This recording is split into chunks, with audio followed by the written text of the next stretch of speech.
What's going on, everybody? Welcome back to another episode of Gaming with the Bros Cast, episode 260. My name is Harrison. I am joined by my brother Nick, as always. Nick, how are you doing, buddy, on this fine Monday?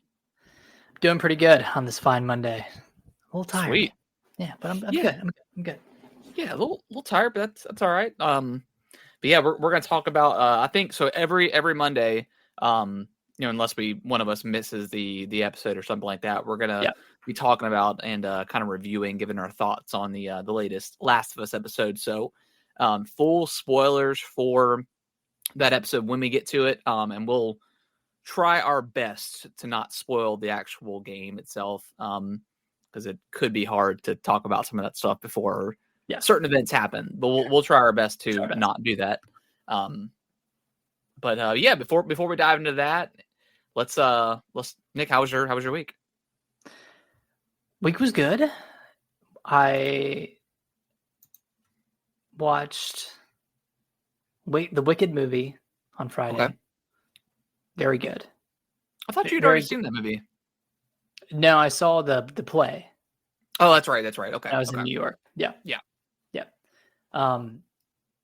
Just as good, if not better. Gives a lot of emotional context and all that good stuff. So fully recommend this movie. It's a really, really good. It flew by. It was like 2 hours and 40 minutes, but it really did fly by. And I'm not a big musical person, but this one spoke to me, man. It was good. Okay. Cool. Yeah. And then very good things about it. Yeah. And then after that, we, for whatever reason, started Twilight, rewatching the very first movie. Okay. My wife just started rewatching those a couple weeks ago. It's such a banger. The first movie it's so good, man. Arguably one of the best soundtracks for like movies, period. Yeah. Like the soundtracks are incredible. I mean, the song during the baseball scene is still just one of the best. It's probably one of the worst like scenes ever in terms of like just CGI and just like overall just kind of how lame it is, but it still works, man. It's still fire. But like, man, there's like those first like 15-20 minutes of the movie where Bella goes to the school and she like kind of sees Edward and he like gets whiffs of her. Yeah. When he's like when they're the class, it looks like he's like getting sick. It's just, man, it's so funny. I just love like that, and like I mean they don't really make these movies anymore, but that one parody movie they made for Twilight, hilarious. Oh yeah, what's that? I can't remember what it's called, but like that wasn't a superhero movie, was it? No, because I think this was like a dedicated one for just Twilight. Oh, okay. But like the woman they're like running on like a treadmill and stuff, like it's hilarious. It's so funny. Yeah, that movie's it's really great. I just something special about it. Yeah, weekend was good. Hung out with some friends, relaxed a little bit, watched the Masters, watched Rory McIlroy finish the Grand Slam and win the Masters. So that's his first one, right? Yeah, first Masters. Yeah. But he's won like all of the other majors, like all the other 3 majors. So he just needed to win this one to get his like career Grand Slam. Yeah. And he hasn't won a major since 2014. A long time. Yeah. Yeah. And he's so good. Like he always plays. He's always up there. And then like something happened. Like I saw him miss that one putt. I can't remember what hole it was, but you could just tell he's like, oh my God. Because the other guy was like coming back too. So. Well, he had a birdie putt on 18 to win.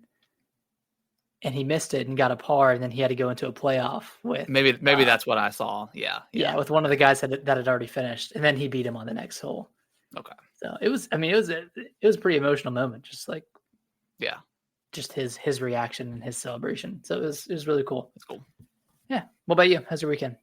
It was good. It was really good. Weather started getting a little cold again where I'm at. I know it's a little chilly. A little chilly, but it definitely warmed up today, which was nice. But yeah, it was good. It was a good weekend.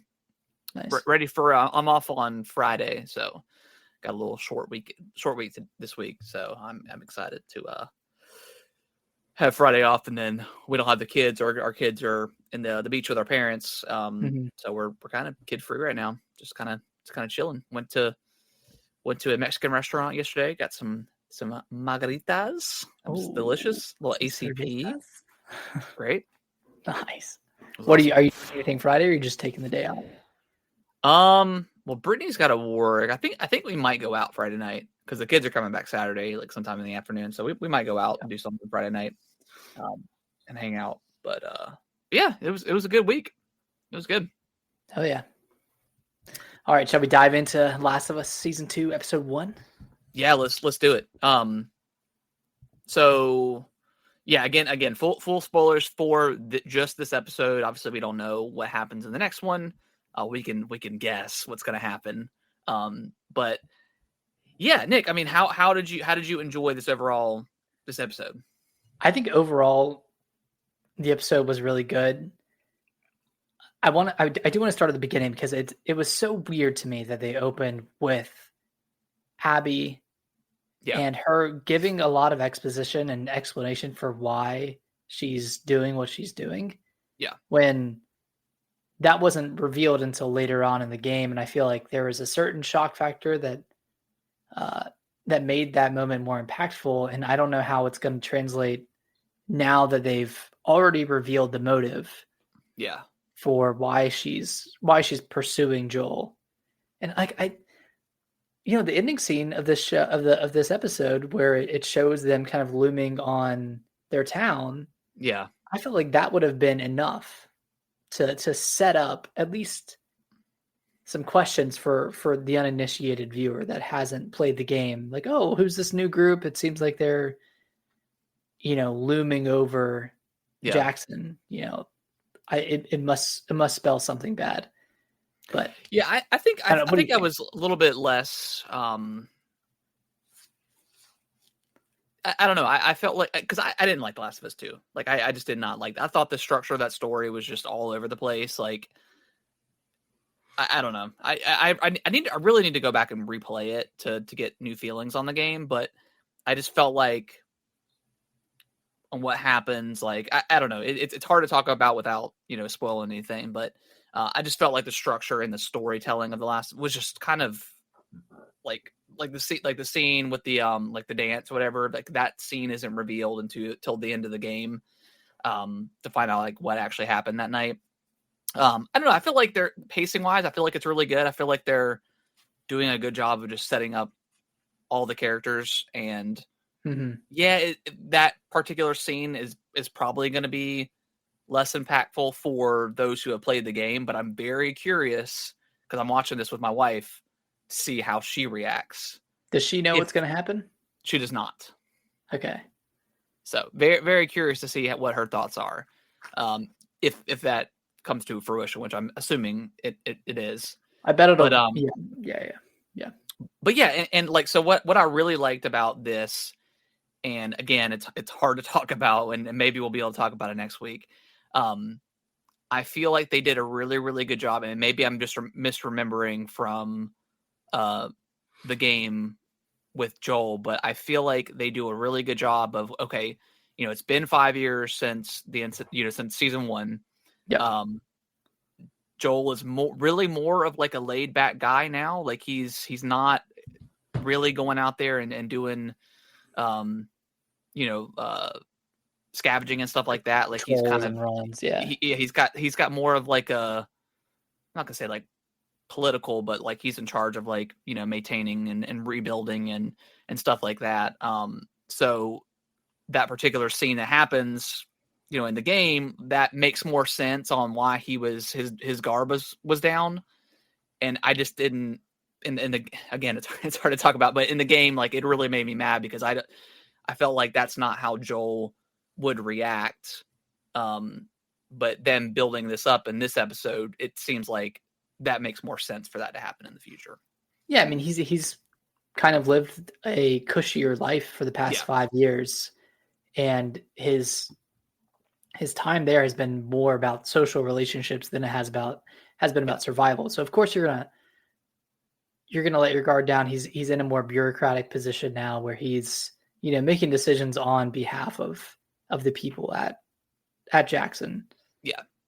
And I think, yeah, you're right. Like that was really cool how they set that up. And like even establishing a relationship with Dina as well. Cause like that, I don't think that really existed between like that relationship between Joel and Dina existed in the game, but This Not one, it really. seems Yeah. like, she's got him pegged. She kind of knows. She knows a lot about him. She knows like ins and outs, and it seems like they have an interesting relationship. And Yeah. as a side note, I Yeah. love how we Yeah, I love Dina. Like I love her Yeah. personality in the show. I mean, she was great in the game, but like Ellie right now is so almost insufferable a little bit. Like she's very annoying, and I get it, but like I don't know. As like a 19-year-old, we're still having these like kind Yeah, of it's a little like it's like a little outburst and yeah. It's a little strange for a 19-year-old, but Dina is such a likable character, and they do such a great job with her. Um, yeah, and so I like seeing Ellie with Dina and yeah, seeing like how they communicate when outside of like the norm where Ellie is fighting against authority and trying to have yeah, her own way. It's like they have their own established relationship and they have their own way of communicating, which was really cool in like the stalker scene where they were yeah.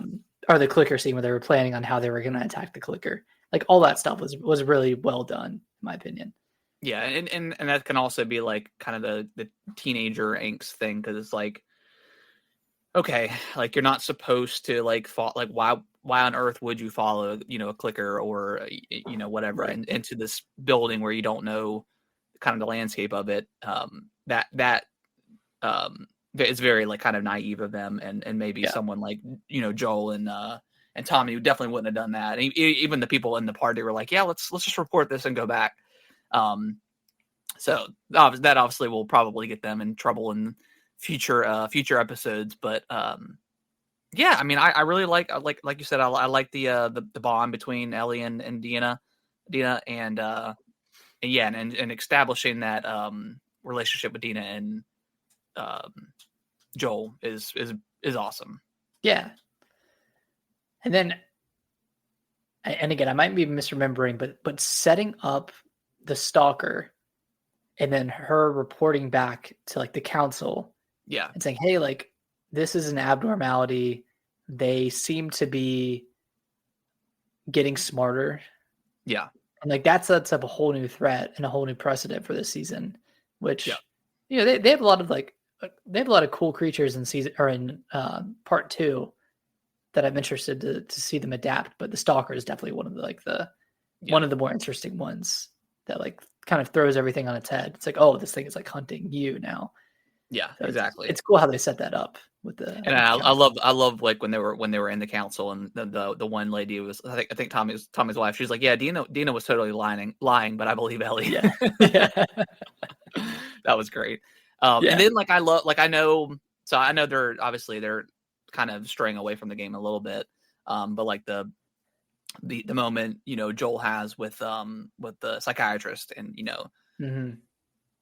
which I don't remember the Eugene thing at all. No, So that I don't think that was in the game.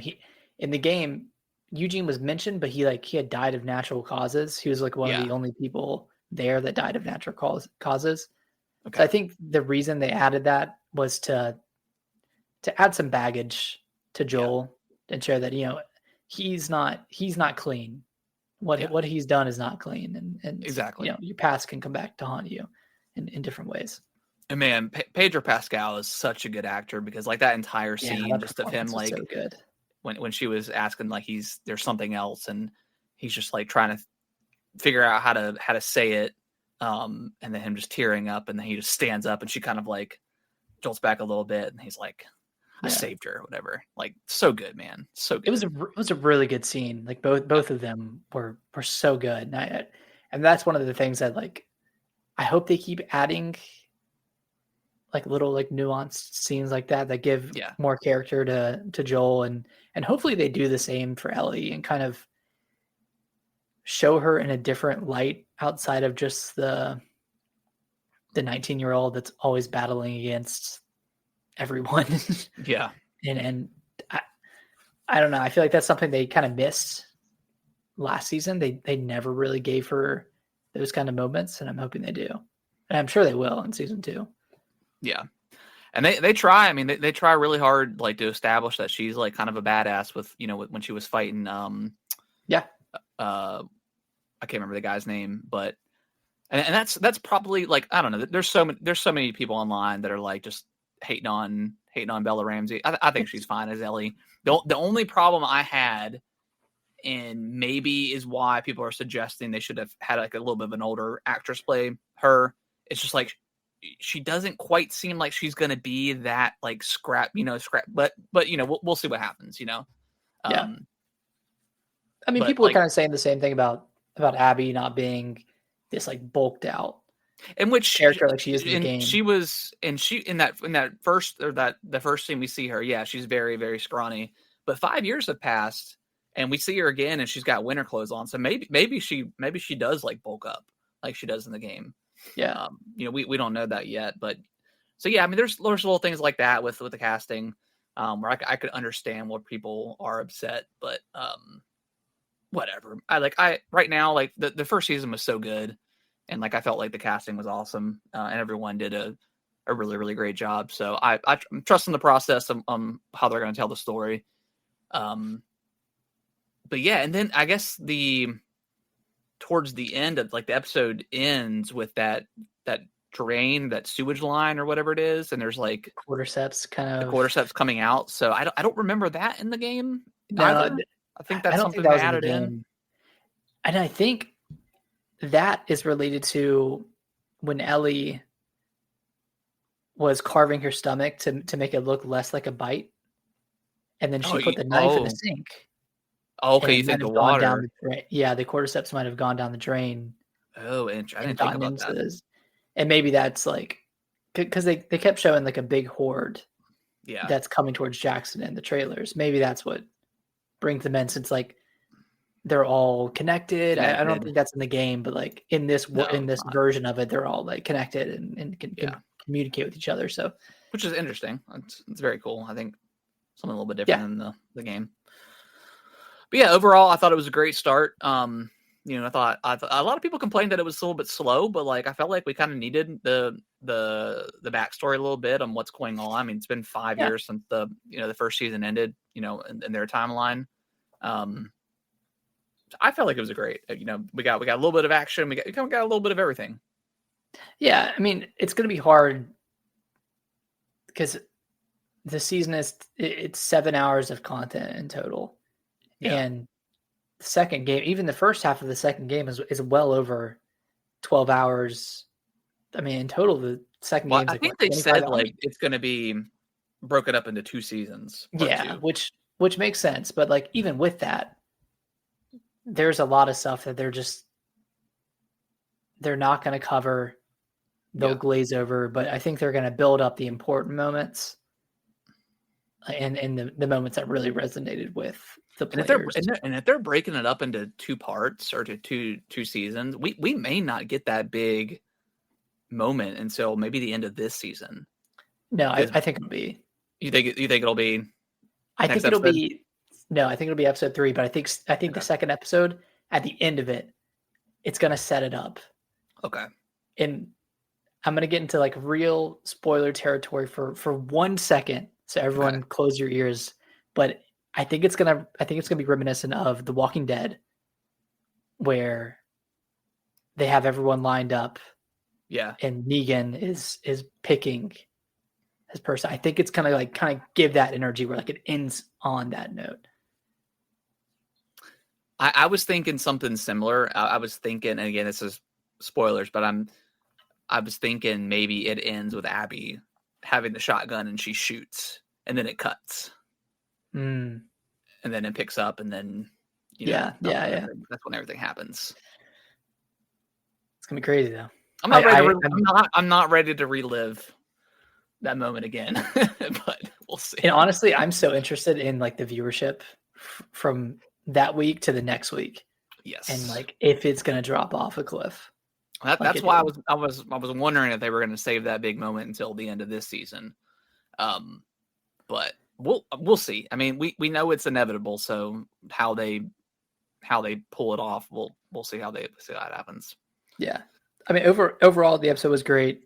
Yeah, I still think man. It's such a like they nailed like the vibe of the game like so well, like just with the costume design and the music, of course. You know, oh man, it's Throwing just the bottle. it's so good. Yeah, the little hint of like throwing the bottle, like oh Yeah. man, it's so cool. It's a cool nod. Yeah. Yeah, I still love the first episode of season 1 so much. I think that one's still like, I think I still hold that one higher than I do this one, but this one was really great. It's hard to top an episode where it starts from like from ground, from day zero. I mean, you and I, we're fans of Day Zero. We're suckers for that, yeah. I could watch an entire movie that's like different people's perspective on day zero of a zombie outbreak. Yeah. And I'd be happy.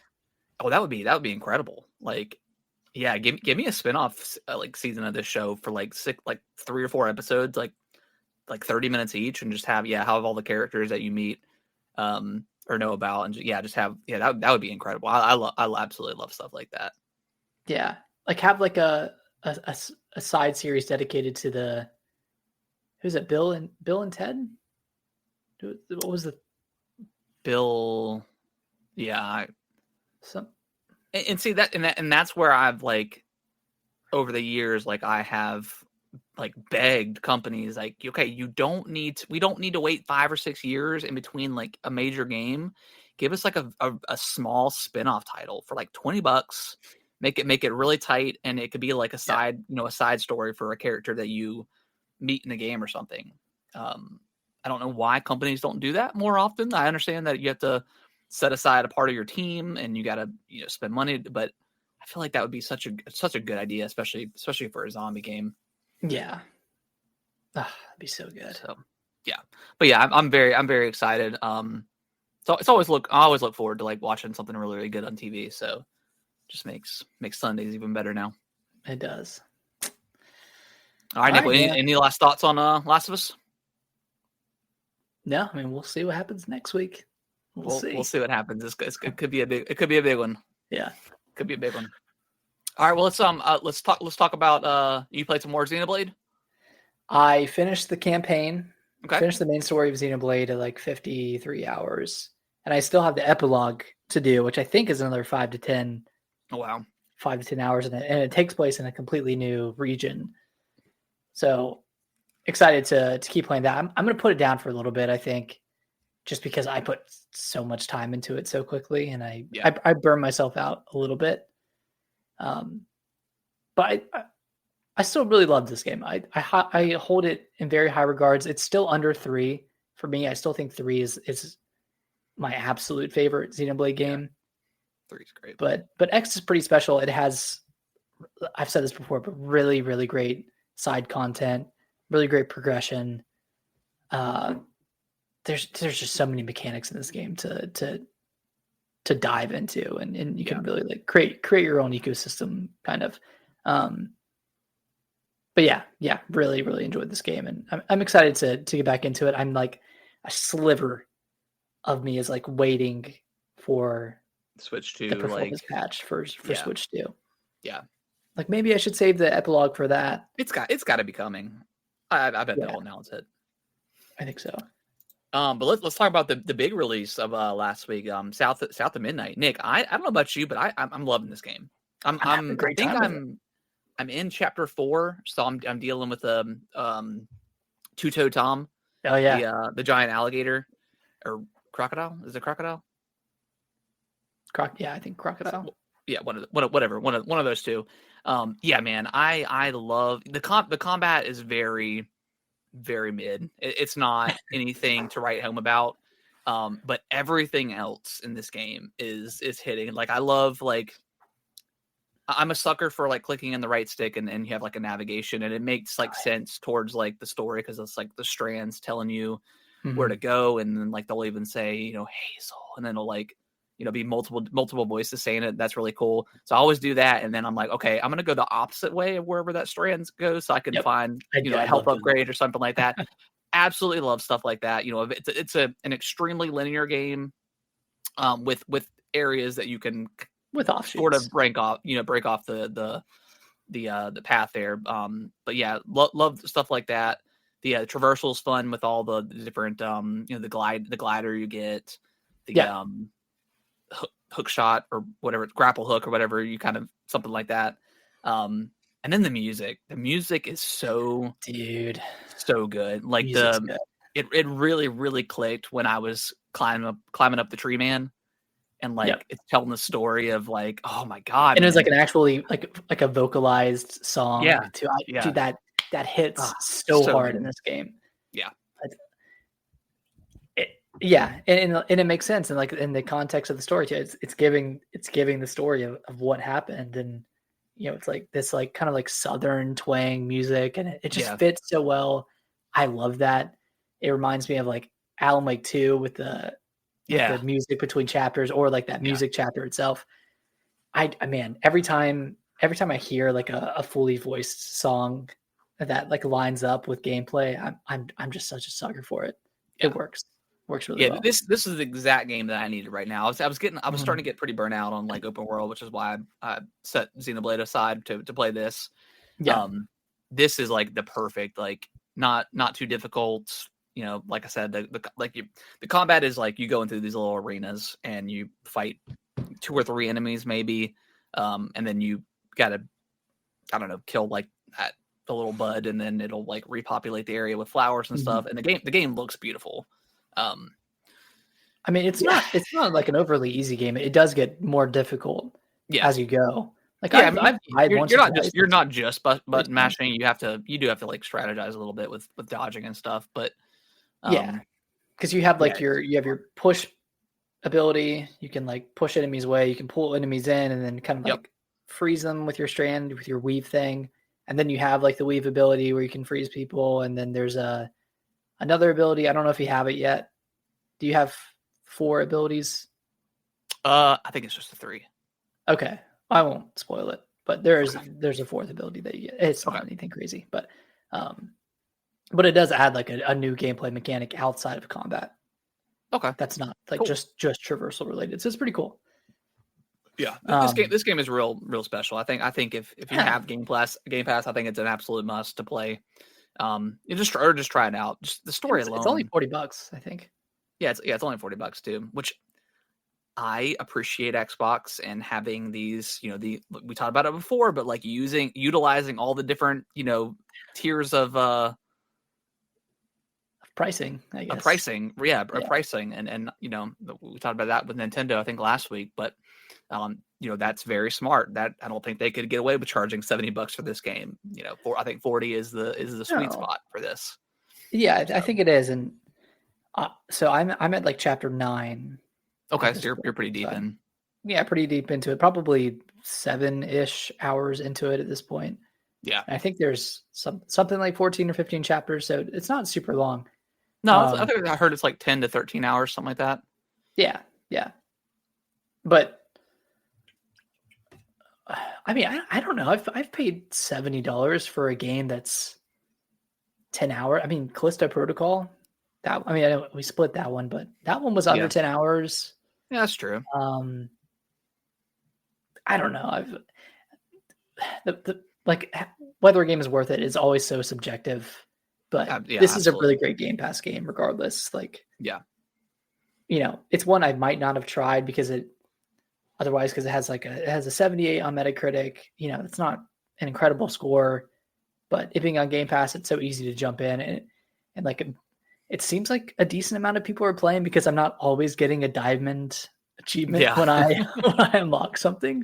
So Yeah, that's an indicator for me that it's always tough to judge that, especially if it's on Game Pass, and yeah, it's like it's been out for a couple of days and you get like to level 2, or and it's like and you're like, is it's like, anybody oh playing this god, game? yeah, that's not a good sign. But Yeah. yeah, I think the way, because like they have like Two Toed Tom that kind of like weaves in through a few chapters, and then they have other kind of like larger folktale Yeah. monsters that they weave, and you like play a few chapters, and you do the thing where you're kind of like what is it? You're kind of like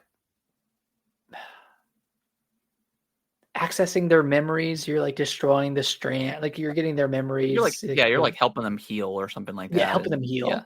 Yeah. So it's very so it's that kind of kind of reminiscent of persists. like Psychonauts in a way, with like Yeah, you yeah, going yeah. into people's minds and like trying to help them out. Yeah, It's actually this pretty game reminiscent of Psychonauts. yeah this game is really cool. I like it a lot. Mhm. Yeah. I mean, I think the only thing that I don't like about it so far, and you've talked about it, but yeah, the combat just isn't. It's not super exciting, and Yeah, it's not like you can't just button mash your way through it. You have to think, but you know, each time you go into an arena, you kind of know what you're getting into. yeah. Unfortunately, but Yeah, well last week I was listening to the Kind of Funny podcast, and like Greg Miller was talking about he turned combat completely off. I'm like, that's kind of wild to me. Like, yeah, but because you're kind of robbing yourself from that experience, especially as it relates to the upgrades that you get and using those upgrades. So I don't know if I would recommend going that far as to turning off yeah, a portion of the fundamental of the game, but uh, yeah, because to then each at that their own. point it's like just watch like a Twitch stream or YouTube video or something like that. But Yeah, it's like, what are you really? like You're you said, to each their exploring own. a little bit, but that's Yeah, kind of it. but yeah, I, this I think this game I highly recommend it. I think it's great so far. yeah, Definitely gonna finish it. It's really cool. We don't get a lot of like games set in like the Deep South, like the Bayou type of stuff. I mean, like Resident Evil 7 was something not similar, but like that was set like yeah, in the Bayou. the backdrop. Yeah, There's some other games that are, but we just don't get a ton of stuff like this, and it's really unique too with like its design and having the kind of the janky. I don't know how you like the stop motion yeah, kind of stop motion. animation. Really cool. Yeah, and the story's really great too. Yeah, story's excellent. Yeah, Like it just starts off cool, like the hurricane, and then yeah, the yeah, hurricane's awesome. it's so cool, man. It's so cool. Yeah, So yeah, fully recommend this definitely, game. yeah, fully recommend. All right, Nick, let's dive into what our question of the week is. You wanna read that off? All right, so I've been thinking. So with like Tears of the Kingdom, the first trailer kind of showed more of the same, right? They showed Yeah, the Sky Islands a little bit, right? But it wasn't until the deep dive that we got more information on the building mechanic. yeah, And then and even then they didn't show anything about the depths. And that wasn't exactly. That was a known until you complete got into the surprise. game. Complete Like, surprise. like they showed it in the trailers, and we're like, oh, that's just like a cave or something like that. And it's like, no, there's caves in this game, but then there's also a whole entire under like Whole it world was down pretty there. crazy. Yeah, Yeah. So my question is, for the upcoming games like Mario Kart World, Donkey Kong Bonanza, Metroid Prime 4, where we've seen these games, they've been revealed, there has to be another surprise for each of these games. And I asked this specifically because we have the Mario Kart World Direct coming up on Thursday, hmm and Nintendo's kind of they've been talking a big game on how yeah, this iteration is going to be worth the $80 price tag. It's going to be like one of the most content packed Mario Karts ever. So my question, and you don't have to answer all of them, but what do you think that one more thing would be, or not that one more thing, but what do you think that big reveal would be for a game like Mario Kart World or a game like DK Bonanza? I'm gonna go with what you talked about last week. I think you can get out of the cart in this game. Not during the races or anything like that, but Yeah. I'm gonna kind of bring in what I said too. I think you're gonna be able to create or have your own little home or plot of land in this world where you can get out and you can use your collectibles you find to just I don't know display stuff or something like that. Mhm. How deep and far that goes, I don't know if you're gonna be running around with your friends, in this little hub area. But I think you're right. I think something to do with them having the animations of them outside of their vehicles, which I don't think they've ever done before. Mhm. I think that's pointing in something where you can get out of the vehicle. I don't think it's going to be, will you be platforming with Mario or any of the other Yeah. characters in certain areas? Probably not. But I think there's something to being able to get out of the vehicle. Yeah. And that Or excites me. even if it's at like specific spots, Yeah.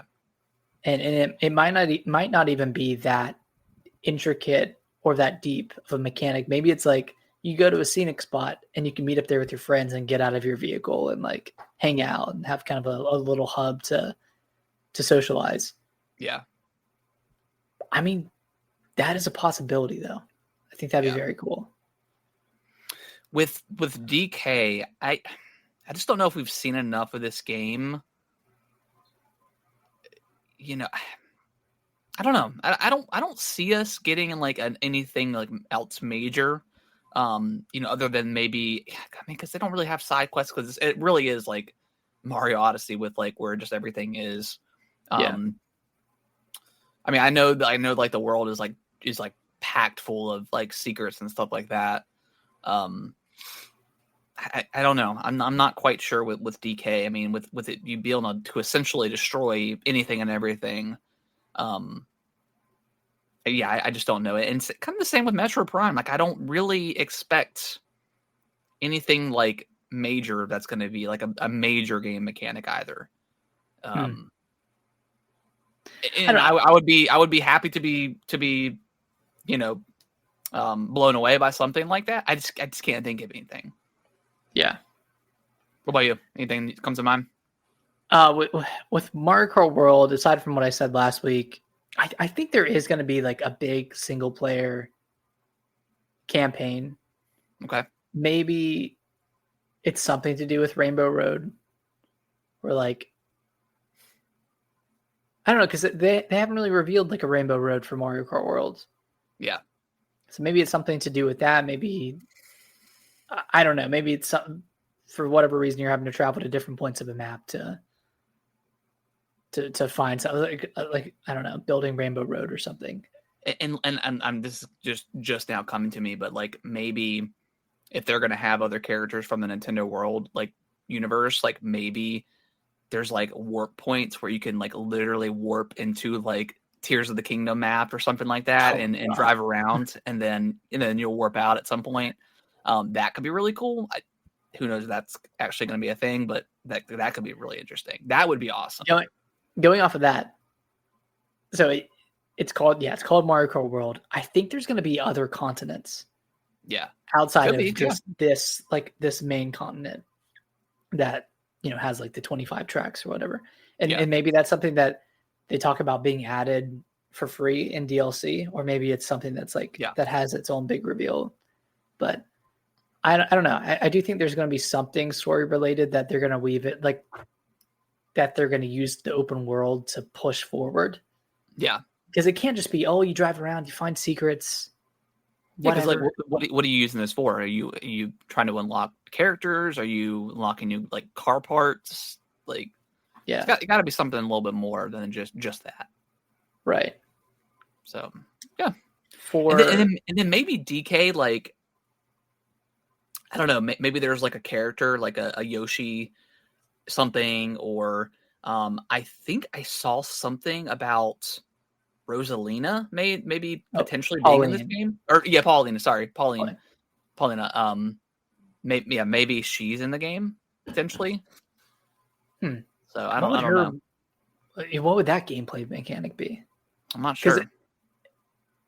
What was it, like the Brazil version of it had her holding on to Donkey Kong, whereas the other one had like that little rock guy.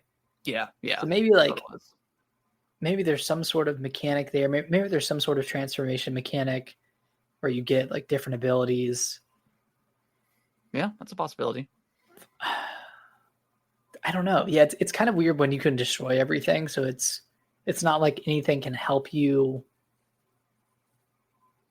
explore better, since you can already climb up anything. Yeah, pretty much. You can already destroy.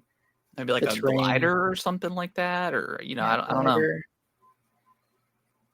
Yeah, that's a tough one, because like Mario Odyssey had the Cappy mechanic where you take over creatures. This one, I feel like there's gonna be some sort of reveal, but they've already had. It's like, so my question is like all the currency you're collecting, like what are you using? What is that for? Like it can't be just like a Mario World kind of thing where you need so many stars to progress. Like it's got to be something more. whether that's like new cosmetics or something like that. That we don't. Yeah, maybe it's just outfits that you're Yeah, buying. that Because could be they it. did show him wearing different. Like they showed him wearing like 2 different outfits, Yeah, something like that. So maybe that's what it's used for. But I feel like it wouldn't have been as prominent. Like, I don't know. I feel like there needs to be something else to it. yeah. I think there will be. I just don't know. Like I just don't know enough about like Donkey Kong to guess what could potentially be in the game as like another feature, Mm-hmm. or like unlock or like some sort of vehicle you use or whatever the case is. I'm not quite sure. And we know they have the 2D segments, so we know Yeah, that we know definitely those have are going to those. be in there. But yeah, I'm curious on what else they could add. Not that they have to have like, oh my god, this is a crazy mechanic or this is a crazy reveal. But I think that's been Nintendo's mantra lately of having the initial reveal and then having the blowout. Yeah. And really showcasing what the game is. Do you We'll think see. we get a Donkey Kong Direct? I don't think so. I think we'll just get like a final trailer Yeah, sometime in like late June. Okay, makes sense. And then for Prime 4, maybe they have like an open, not an open world, but like an open air, like open areas, kind of like Indiana Jones or Avowed, where you can just kind of go off the beaten path and do whatever That you would be want really cool. before you Or progress. like maybe being able to like fly the ship. That would be pretty cool. Have like a flying your section. levels where where you fly. Or like a jet pack would be like pretty sick too. Just something like that. Yeah. I was watching a video earlier and they were talking about multiplayer Yeah, potentially being in Metroid Prime 4. That would be awesome. Like that having would be just cool. like kind of an offshoot multiplayer mode that's like low stakes. Like something like that would remind me of the Conduit Yeah, on the Wii. Like I mean that could honestly be like something big that they reveal, because we don't know if that's happening or not. I mean, I know it's been kind of speculated. And did Metroid Prime 3 have multiplayer at all? 3 did not. What But about 2, I think 2 might have had Okay. multiplayer. I don't know how good it was or anything like that, but yeah, I think, yeah, I don't know.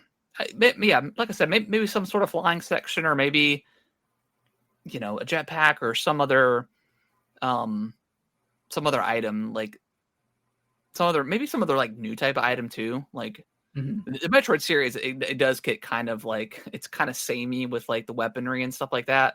Yeah. But I mean, it's always cool when you get the stuff like. But yeah, I don't know. I think like having like being able to fly the ship at some point, or like you said, like having like a hub world or something like that. That's larger. That kind of like in like The Last of Us Part 2, where there's like that open area that you can kind of go on and go into random buildings and do side quests and stuff like that. Something along those lines would be really cool. I'm so interested to see how this game, see how it shakes out compared to the other ones. Like what has all this development time been for? Has it been for, optimizing it for Switch 2 or Switch 1, or, just getting it ready for a dual release? But yeah, it feels weird that we've seen so much gameplay of Metroid Prime 4 at this point. Yeah, we still don't know. Still don't have a release date. Yeah, still don't have a release date. Still don't know much about it. I mean, the treehouse stuff, I mean, that was the very beginning of the game. So Samus didn't even have like the psychic abilities yet. So those weren't showcased. And we really haven't scratched the surface with this game yet. I don't know. I assume we'll get a reveal, or at least a release date soon. Yeah. And then I'm still curious if there's going to be like another big game from Nintendo, because like Donkey Kong comes out in July. Mario Kart's obviously a day one or a launch game. Pokemon's probably like November, and then Metroid, I don't know, maybe like August, October, something like that. We don't know when Kirby Air Riders is, do we? Yeah, we don't have a release date either for that one. Okay. Which that one's, I don't know, that one's a little bit weird, like another racing game, like in the same. That one's a little bit weird to me. I felt like that they could have pushed that one maybe to next year, but maybe it'll be different enough. I mean, I never played the first one, so I don't quite know, but maybe it'll be different enough for Mario Kart. But again, like I don't know. I feel like that's kind of a little bit of a conflict of interest there. Like you have like the biggest racing game in the world, and then you have Kirby. One Air of the most Riders. niche racing games in the world. Yeah, exactly. So will that be enough to pull away people from Mario Kart? And is that game going to be $70 or $60? You know, who knows what that is? Or is it free to play? You know, that could be kind of interesting. I doubt it, but I doubt it. That could be cool. So I don't know. I'm excited. I mean, I'm excited for the Mario Kart stuff coming on Thursday, just to get some more information about it. Are you still planning for day one? Yeah, if the price doesn't go up, if it stays at 500, I'm in. And assuming we can get it and it doesn't get delayed or anything like that. But yeah, if it gets a price hike, I don't know. Yeah, I want it. I mean, I'm very excited for it, but I mean, if it jumps up to like $600, nah. I don't know. What if it was 600 for the version with Mario Kart? Would you bite? I think if it's gonna be 600, like they Mario Kart, and then it better come with that stupid switch to tour or whatever. Welcome tour, yeah. Like, come on. I'm still waiting for them to like announce that that's actually going to be free. Yeah, they need to walk back on that one. Yeah, that's ridiculous. It's absolutely ridiculous. I feel like we'll hear some more concrete stuff on Thursday after the Mario Kart Direct. Yeah, that would be a good time. Get people excited and say, hey, pre-orders coming up next week or whatever.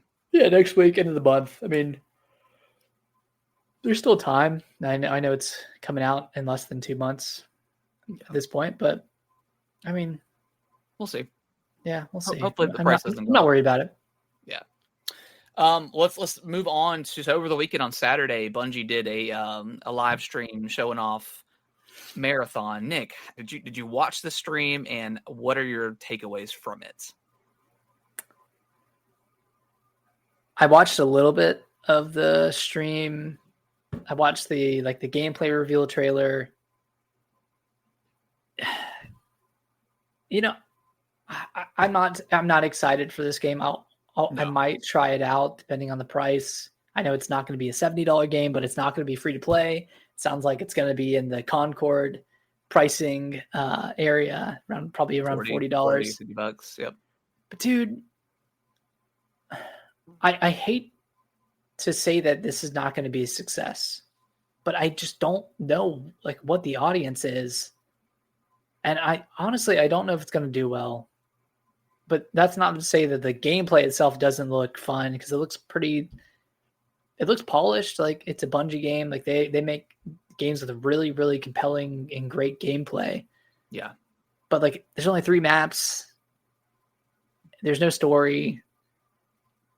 Like, what are we doing? What are we doing? Yeah, I'm not going to say this game is going to be dead on arrival, because it's Bungie and people are going to be curious about, regardless of what type of game it is. I think if this game, if it stands a chance to do well, they're going to go free to play with it, whether that's before launch, if they're getting all the feedback from the community, or after, when nobody's playing the game. I think I don't know. I really don't understand what's going on with PlayStation. Did they not learn their lesson with Concord? Concord being $40 is a crazy ask. That game should have been free to play to the jump. From the get-go, and I think a lot of more people would have played it, because the game is not Concord was not a bad game. It was just what there wasn't really anything new that they were offering, and they were also charging. And look, we in the landscape that these game developers have pushed onto us is that all multiplayer games are live service games. They're free to play. They got extremely lucky with Helldivers. They got very lucky. But the conversation around Helldivers when it came out is nobody was saying, oh, this game should be free to play, right? It was a live servicey game, but none of the conversations were, oh, I'm not going to pay $40. It should be free to play. Nobody was saying that. Yeah. The conversation when Concord launched is, okay, yeah, this should be free to play. And that's the conversation that's going on now with Marathon. So $40 plus game that's going to have a battle pass, It's going to have Yeah, microtransactions, and it's also an extremely niche genre, being an extraction shooter that not a lot of people play in the first place. So it's got all that stuff working against it. I really hope PlayStation just announces it free to play before it does launch, because I think all momentum is going to be killed when it launches. And then I'm afraid for Bungie. I understand, Bungie is a legendary studio in the gaming space. They haven't been my favorite studio since they kind of left the Halo franchise. I never really cared for Destiny. I'm just not a big live service person like that. For games that I personally think should just be single player games, I would be way more interested in Destiny. I understand that I can play it single player, but it feels empty to me playing by yourself. But I'm very, very nervous about Bungie, because PlayStation themselves set that precedent with Concord, and they shut that thing down in like 10 days and then shut the studio down. So like that's the precedent that they set.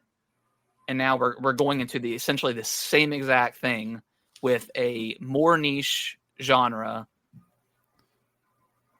I don't know. When does it launch? Does it have a release date? It launches in September. I think they're doing a beta in July, and it launches in September. Yeah, September 23rd. And I'll be honest, like the gameplay looks fine, but like I don't love the art style. It looks just very uninspired to me. I thought the art style looked pretty cool. Yeah, I mean it's okay, but I just don't know if a lot of people that are fans of the extraction shooter, because you have Escape from Tarkov, which is like more of a realistic kind of military shooter. Then you have Hunt Showdown, which is kind of like a horror-esque extraction shooter. I don't know of any other ones that come off the top of my head, but I think that art style is going to turn some people away. I don't know. I just feel like this game has a lot to going against it, even though it's Bungie, and I know people are going to be curious. Yeah. I just feel like just do it. Let it be free to play. Yeah, the odds are kind of stacked against it. And you're right. Like, aside from Escape from Tarkov, I can't think of another game that's an extraction shooter yet. I always hear about games chasing this trend as if it was like a battle royale, as if it was like that level of success. Yeah, and I don't think that it is. Like I know Escape from Tarkov is pretty popular, but there's been nothing else that's really spun off and has, like, you have like your PUBG kind of started it, and then you had Fortnite getting in there very quickly, and then doing their own thing with it, and then you have Apex Legends doing their own thing with it. So you have these really popular games spun off of the battle royale genre, and a lot have failed. But those kind of the big three, right? PUBG, Fortnite, Apex. Is there another one that I'm missing? I think it's the big three. I mean, Warzone. Warzone. Yeah, Warzone. Yeah, absolutely. Yeah, I can't believe I forget Warzone. But yeah, so those big four games. Yeah, we don't really have that with the extraction shooter genre, unless I'm just not thinking of one. So I mean, and maybe Marathon is the one to tap into it and does very well. But maybe it's an untapped market. Maybe it's not something that we prefer to play, but maybe there is like this big craving for an extraction shooter. Yeah, and I don't think Hunt Showdown and Escape from Tarkov are free to play either. I think you have to buy that. Okay. So maybe I'm wrong. Maybe fans are already kind of expect to have a certain price to get into it, and then you kind of go from there. But I don't know. With PlayStation and this live service initiative, and it's just been kind of an abysmal failure. Just I don't have high hopes. I don't trust the process with PlayStation right now when it comes to those types of games. No, I don't. I mean, but I want this game to succeed. I want Bungie to do well. I want them to keep making games and to have big successes like Helldivers 2. Even though they don't really know what made it successful. It was just goofy. It wasn't the fact that it cost money to buy. It was just like it went viral. Like that's like honestly, that's the truth of it. It went viral. It was memeable. It was funny. Super memeable. It was it was a zeitgeist type game. So yeah, they kind of struck lightning in a bottle with that one. But yeah, like you said, like I don't want it to fail or anything like that, but I just it's hard to get excited for something that you could potentially not be around in a month because PlayStation decides to kill it. So Yeah. we'll see what happens. Nick, you want to read the last story and then we'll get out of here? Yeah, lastly, and this comes from Nate the Hate and Jeff Grubb, who've both corroborated this rumor. But apparently, I mean, this has been going on for a long time. But Oblivion Remake allegedly coming next Monday, April 21st. Sure, like it seems very possible that it comes at been any rumored point. for a long time. Been rumored for a long time. We're past South of Midnight's release. We are still prior to Doom the Dark Ages. I know that's this. Is that the same week as Claire Obscure? Doom is May 15th, and Claire is next week, right? Claire's next week, right? Yeah, God. It's coming up, dude. I can't wait, dude. I've been so loving turn-based games right now. Yeah, and a shorter one too is gonna be great. Yeah, 30 hours. Can't wait for that one. But I think this. I mean, obviously, this has been rumored for so long. I think this could absolutely happen. I mean, and a Shadow drop too. So, and it's from what I heard, it's a decent remake. I don't know what all they're doing to it, if it's still going to have all the same bugs in the original game that made it kind of quirky and weird. Whether that will still be in there, we don't know if it'll just be a prettier version of that. I'm very curious about it. I have not been on the Bethesda train in quite a while, so I'm very curious. Oblivion is my favorite one of these games, so I'm curious to go back to it and see how it holds up, or if I'm just completely out of the Bethesda combat. And I have a feeling that I am. Yeah. My expectation for this remake is that it plays on par with Skyrim, and I don't think that's gonna resonate as well as it would have 10 years ago if they would have remade Oblivion back then. Yeah, but we'll see. I mean, I'll play it, I'll try it. I played through Oblivion when it Oblivion was excellent, and like the 9 DLC and Shivering Isles, like some of the best RPG DLCs I've ever played. So yeah, I'm very curious to see how this one holds up for me specifically. With just not love Skyrim, obviously, but Starfield, didn't love that one. So I mean, I enjoyed Starfield. I mean, I beat it a few times with its weird ending kind of thing. I put like 50 hours into it. Yeah, I put a lot of time into it. I didn't do everything, but I also didn't really feel compelled to do every faction either. Where in Oblivion and Skyrim, like I absolutely did. So maybe it's just a sci-fi thing. Like I just don't, and I'm not like the biggest Fallout fan either. So like maybe it is just a sci-fi thing that I don't love, because I love Avowed. So maybe it's the high fantasy is what I prefer if I'm going to be playing these types of games. Yeah. But you like Mass Effect. I love Mass Effect, but Mass Effect isn't first person. And maybe that's and like the dialogue is a lot better, I think. And like the way you choose the dialogue, I think it's not as goofy. Like that zoom in is like, oh my gosh, like it really does kill the seriousness of the game. It takes you out of it. It really does. Yeah, it does a good job at reminding you that you're playing a video game. Yeah, and like it's funny back in the day. Like, hello there, like, what can I do for you? Like, it's funny. Like that was very funny back in the day. And it's still funny now when it happens, but like I don't know, just Starfield just didn't.